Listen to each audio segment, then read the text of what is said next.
White teens dumped paint on black teen for a dare. 24 hours later, the whole town was talking. What happens when a black teenager is humiliated for clicks and then told to stay quiet? What he said on that city hall stage left even the senator speechless. Corey Wilson didn't wake up early on Saturdays. At 16, he shouldn't have to. But that morning, he was up before the sun. No alarm, no nagging. Just a promise he made. And if Corey had anything, it was a backbone. Miss Etta Henderson, 74 years old, widow of a union organizer and proud keeper of a rusted 1997 Honda Civic that coughed louder than her old dog Junior, needed help with her generator. And Corey, unlike most kids in town, wasn't about to let an elder freeze through the week just because it was his day off. See, Corey was a different kind of young man. He didn't just fix wires.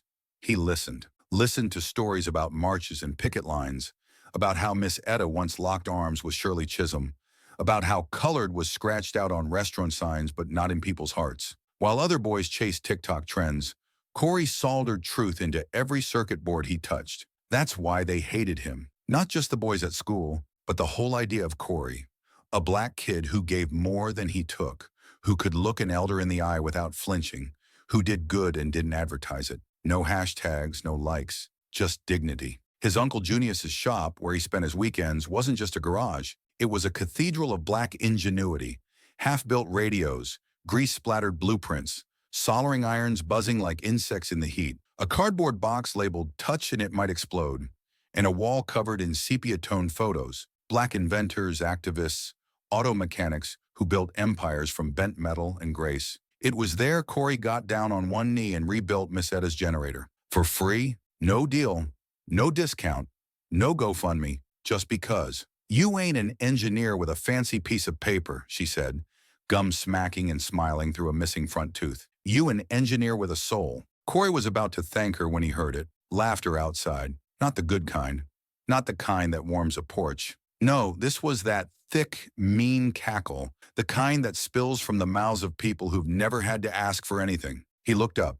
4 of them, white, polished, laughing like they'd already won something. Trent Miller, the golden boy whose daddy sat in the state senate. Jade Winston, all attitude and Instagram. And the Sims twins, copy-paste arrogance in new sneakers. They weren't here to borrow a wrench. Trent walked like the world owed him silence. He held a bucket in one hand. Corey noticed it immediately. Thick, creamy, blinding white. Not water, not milk, paint. The kind that stains more than clothes. "Yo," Trent grinned. "We had a little bet going, seeing if anyone had the guts to paint our local genius. You down for a laugh?" Corey opened his mouth not to argue. He wasn't stupid, but to try and diffuse whatever this was. Too late. The bucket tilted. Cold enamel slammed over his head like a tidal wave. It crawled down his face, burning his nose, sticking in his eyelashes, sliding across his chest like shame in liquid form. It soaked into his hoodie, into his skin, into every ounce of quiet pride he walked in with. The laughter exploded. "White looks good on you, bro," Jade giggled. Phone camera pointed like a weapon. Very metaphorical, don't you think? Then they walked off. Not even a jog. No panic. Just like they'd poured water on a crack in the sidewalk. Just like he was nothing. Corey stood there dripping, thick paint clinging to him like history. He didn't scream, didn't run after them, didn't say a word. His dignity, the only thing not soaked, stayed put. He just turned and walked. Through town, in full view. Through streets where he had bagged groceries for neighbors, fixed lawnmowers for free, carried old ladies' purses across icy sidewalks. And yet, not a soul stopped. Not a word. Not a tissue offered. The local paper that week, Marshville's Future, Rising Stars of the Class of 2025. Guess who was on the front cover, beaming in a cap and gown, celebrated for his robotics scholarship? Now he was just the joke of the town's white kids. When Corey stepped through the front door, his mother said nothing. She just stared, watched the paint drip onto the carpet, then turned, fetched a bucket of warm water and a sponge, and began wiping him down like he was 5 again. But they both knew. This wasn't about paint. This was about position. And Corey, he knew his. That night he didn't sleep. The paint clung to his scalp, refusing to let go. Same as the feeling in his gut. Rage and humiliation mixing into something dangerous. He remembered what Uncle Junius once told him, over an engine block in jazz playing low in the background. "You can build a rocket, son. make it to Mars. But to some folks, you'll always just be that black boy they need to remind where he belongs. The next morning he walked into school. No speech, no drama, just presence. And who's the first face he saw? Trent, clean, smirking, surrounded by the same crowd who watched him get doused. "You trending now, man," Trent said, passing by with a wink. "Should have thanked me." In the cafeteria, they whispered. Some laughed. One kid muttered, "You look like a statue, dude." Next level meme. Corey didn't flinch, because now he knew. There was more coming. By fifth period, the intercom buzzed. "Corey Wilson, please report to the principal's office." He entered a room that felt more like trial than conversation. Principal Philbrook, the assistant, and in the corner, like he owned the place, Trent, feet kicked up, still grinning. "We've all seen the footage," the principal began, tapping his fingers nervously. "We think the best course is to settle this quietly." "Quietly?" Corey said, eyebrow raised. "I was assaulted with paint, and y'all calling it a prank?" "Teen misjudgment," the assistant chimed in. "No malicious intent. His parents feel awful. Let's not blow this out of proportion." Corey looked at Trent. He winked. That was the moment it hit him. The system wasn't broken. It was functioning exactly as designed. That night, Corey set up his phone. No filters, no lighting crew, just him, the truth, and the fire in his chest. "My name is Corey Wilson, and I'm not looking to be a symbol. I just want to be seen as a human being. But if I stay silent, I stay a punchline. So let me tell you what it's like to be black in a town that laughs when you're humiliated, where your dignity is treated like content, where speaking up makes you a problem." He hit upload, then went to sleep, and woke up to a revolution. By morning, 800,000 views. Lawyers, professors, retired civil rights organizers, black elders in rocking chairs, and young activists with bullhorns. All reposting, all saying, "We see you. He's a child." And they used him for a dare. Would they have dared to pour paint on a white boy? Try it. For the first time, Corey wasn't alone. He looked out his window. Reporters were setting up on his front lawn. "Well, Marshville," he muttered, cracking the blinds. "You wanted a viral moment? Now you got one." Corey Wilson didn't wake up to an alarm. He woke up to the constant buzz of a phone vibrating with the kind of urgency usually reserved for breaking news or a family emergency. Except this time, the emergency was him. The notifications came in waves. Text messages, missed calls, repost tags, media requests. His video, the one he had quietly posted the night before, speaking plainly, without fanfare, without filters, had caught fire. And not just among classmates or neighbors. No, these were messages from people whose names he'd only heard whispered in civil rights podcasts and late-night interviews on NPR. Lawyers, activists, educators. One message simply read, "We see you, and we're not letting this pass." Another, from a former Harvard professor, "You spoke like Baldwin. Stand tall." He read them in disbelief. Part of him was numb.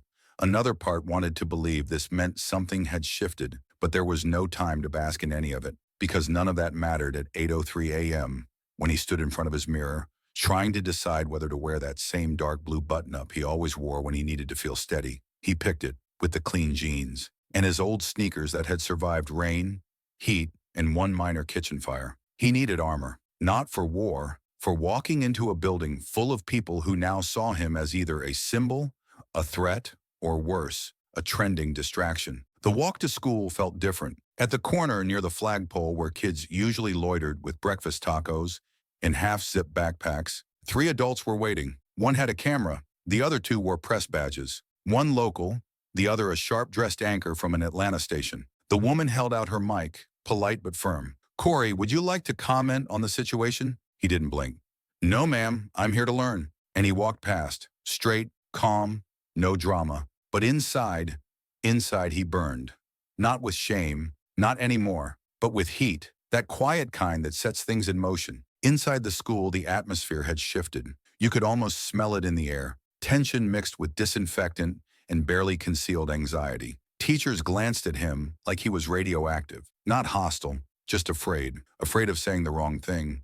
Afraid of being seen, not saying anything at all. Students? Mixed bag. Some looked impressed. Others looked away. But Trent Miller and his crew, they were louder than ever. "Yo, Corey!" one of the Sims twins hollered across the hall. "Did they nominate you yet? Best dramatic performance by a dude in paint?" Jade chimed in with her signature fake sympathy. "When's the sequel? Pride and Prejudice and Paint. Laughter followed.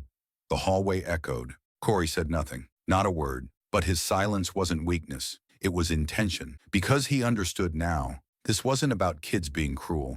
It wasn't just about Trent or Jade or some stupid dare. This was about how an entire system gave them permission. Third period, principal's office. But this time, Corey wasn't the one being called in. Two men in dark suits walked into the administration wing. No smiles, no clipboard pleasantries. One stepped forward and introduced himself to the front desk. State Juvenile Oversight Commission were initiating an unscheduled investigation. The principal, Mr. Philbrook, looked like a man who had just remembered he left the oven on, and the house was already in flames. They started pulling files, surveillance footage, internal reports, even staff emails.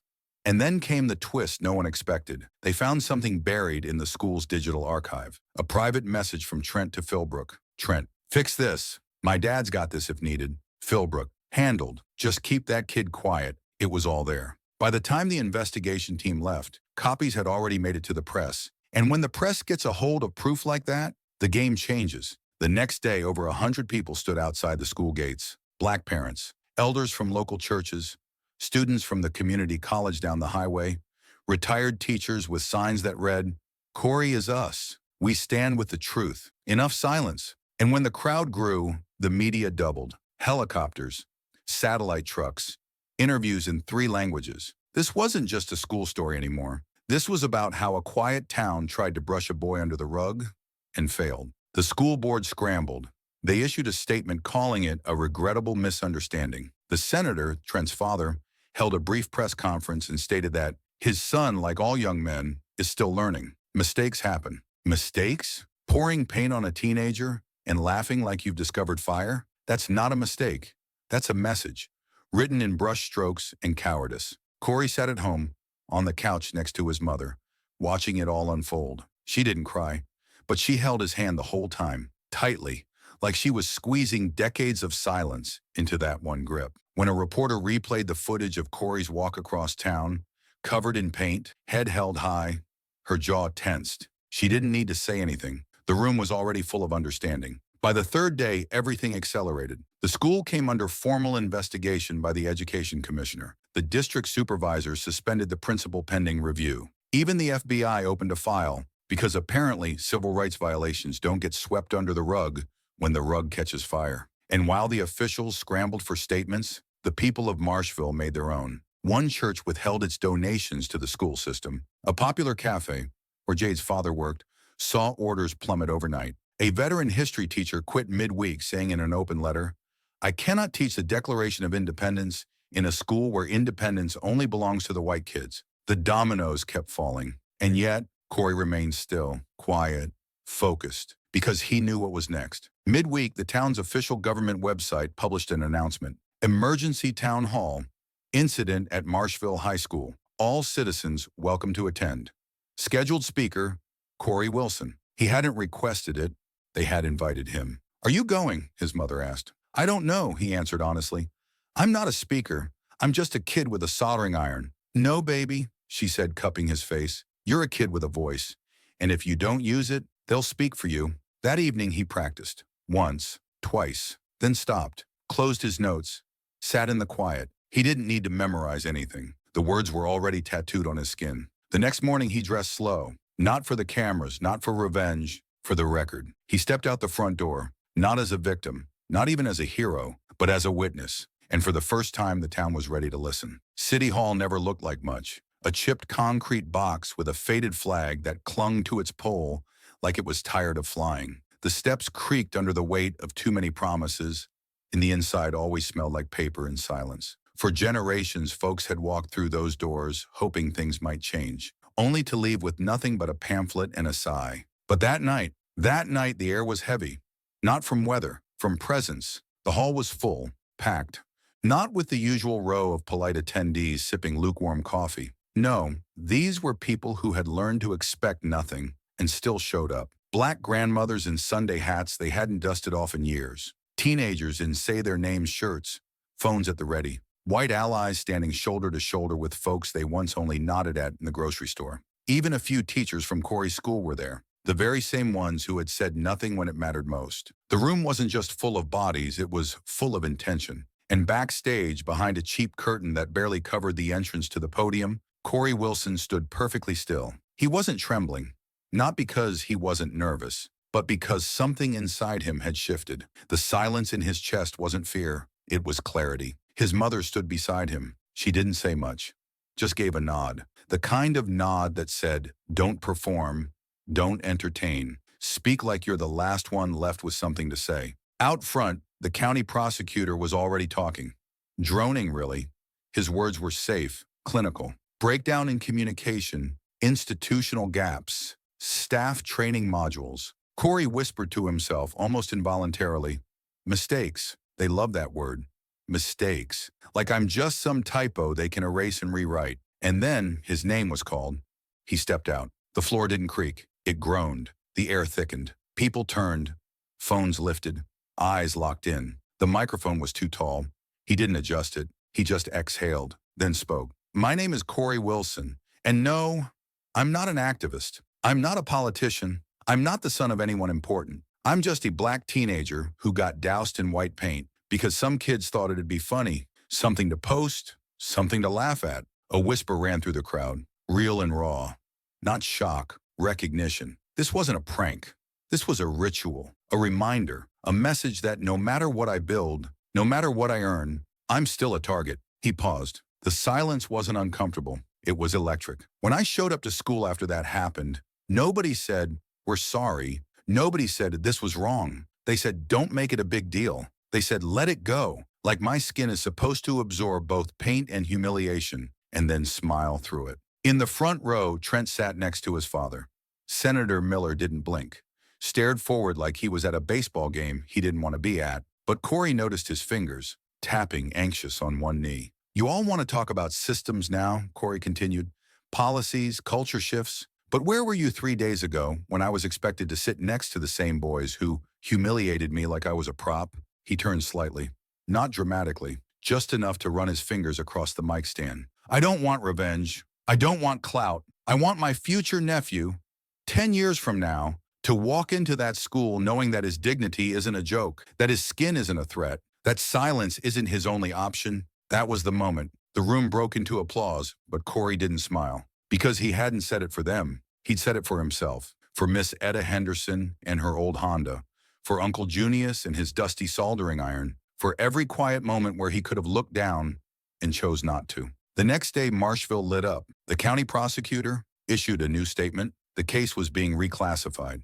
Not a school matter, a hate crime investigation. Principal Philbrook resigned. Personal reasons. Right. Probably had nothing to do with the now viral emails between him and Trent Miller. Emails where he literally wrote, "Just keep that boy quiet." The school district launched an emergency review of every administrator still in a chair. And Trent? Well, Trent became the face of something he didn't expect. His father and Senator Miller held a press conference, stood behind a podium with a frown he probably practiced in the mirror, and said, "We as a family are deeply concerned that a harmless school prank has turned into a campaign of harassment against our son." Harmless. Someone in the crowd yelled, "Let someone pour paint on his face and call it harmless." Reporters scribbled. Cameras clicked. It was no longer a local story. It was a reckoning. 2 days later, federal investigators showed up at Marshville High. They requested everything. Footage, emails, internal complaints. And buried in the archives, they found what no one had planned to reveal. Security camera recordings. Not the edited clips, the full ones. Footage of Corey walking up to Miss Etta's car, helping her carry a toolbox. Footage of the 4 teens, led by Trent, approaching, laughing. And then the paint. No ambiguity. No, he said, she said, just a camera and truth. Within hours, it hit the media. And just like that, the whispers became headlines. That afternoon, Corey went back to Uncle Junius's workshop. The place smelled the same. Dust, grease, and old vinyl records. The kind of place where things broke but didn't stay broken. "I figured you'd be off signing book deals and doing interviews," Uncle said, handing him a screwdriver. "Maybe," Corey replied, "but I just wanted to fix something today. Something real." He sat down, took apart an old transistor radio, the kind with knobs that clicked when you turned them. Each piece reminded him that structure, real structure, had to be built by hand. He worked in silence, Not the kind that hides, the kind that heals. That night, Corey turned on his laptop, clicked record, spoke again. I'm not a hero. I'm a result of what happens when silence gets tired of itself. He paused, looked directly into the lens. Thank you to everyone who didn't look away. But remember, every Corey in America isn't content. He's a person, with hands, with a voice, with pain. And maybe, if enough of us stop pretending we don't see it, we won't need another one. He turned off the recording, closed the laptop, and for the first time in a long time, he exhaled. Not because he had won, but because they hadn't broken him. It had been a week, 7 days since Marshville went from a sleepy southern town, the kind where gossip floated over glazed donuts and half-finished coffee, to a storm cell pulsing with tension and truth. Television sets stayed on in waiting rooms and kitchen counters. Phones buzzed with headlines and hashtags, from the city clerk who always wore floral blouses to the grizzled grandpa who ran the barbershop on Jackson Avenue. Everyone had something to say, and 9 times out of 10 it started with, "Did you see what that boy said at the town hall?" But Corey Wilson wasn't glued to a screen.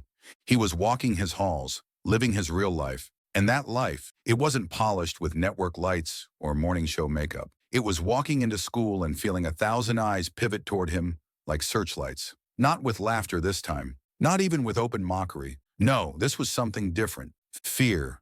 Not the kind that makes folks run, but the kind that makes them flinch. Because when a black kid in America opens his mouth and the whole country listens, some people don't cheer. They worry. Worry what else he might say. Worry who else might follow. The school hall looked different Monday morning. The row of glossy portraits labeled academic achievers had been taken down. No one talked about it, but everyone noticed. Where were the honor students?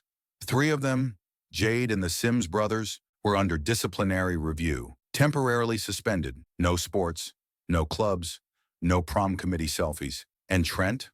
Trent. It took his father exactly 1 sleepless night to realize this wasn't just about saving face. It was about salvaging futures, both his son's and his own. So Senator Miller stood behind a podium in front of local and national press, lips tight and voice rehearsed like a courtroom closing argument. My family expresses regret. We understand that unacceptable actions took place, and we take full responsibility. Corey didn't need to hear the rest. He clicked mute and looked at his mother. Expresses regret sounds a lot like saying please after you already threw the punch, he said dryly. She nodded, her sigh heavy and layered with decades of that same routine. Regret's always late, baby.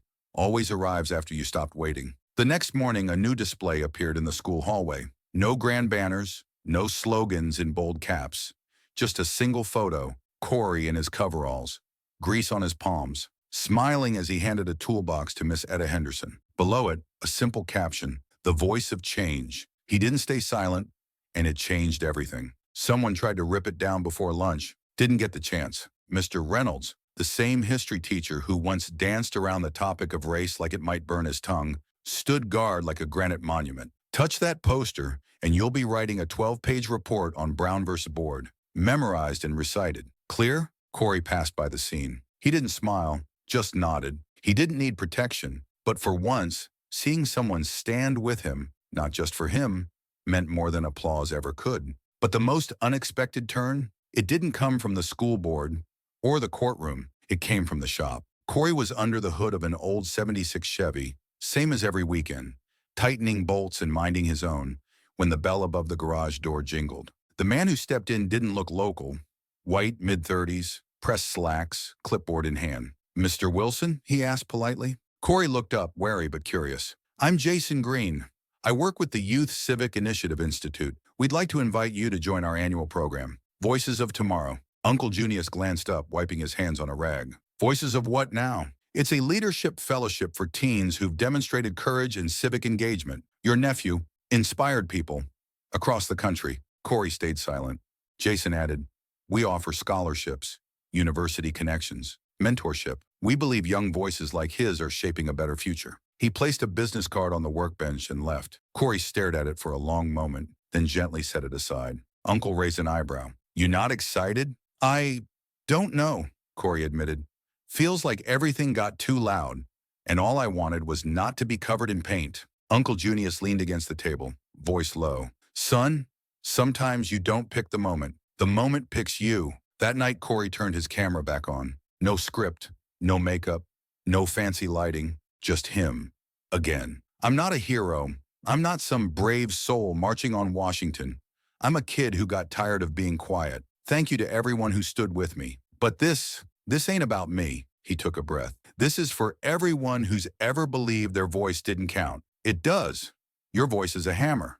Use it, even if your hands shake, especially if your hands shake. He clicked end recording. This time he didn't tremble. 3 months passed. In Marshville, it changed. Trent transferred to a private school across state lines, far from the town where his name had gone from king to cautionary tale. Principal Philbrook faced formal charges for tampering with internal evidence. He lawyered up fast, but the town didn't forget. The district introduced a new equity and justice board with real voting power, real oversight. But most important of all, people started listening, not just nodding along, not pretending, actually listening. And Corey, he still went to the workshop, still fixed broken radios, still kept his hands in grease and his heart close to the work. Only now, when he walked into a room, people stood up, not because they had to, because they wanted to, because they understood. He hadn't destroyed the system, but he had peeled back the curtain, and that was enough. Because in a town like Marshville, where truth once whispered, now it echoed, loud and clear.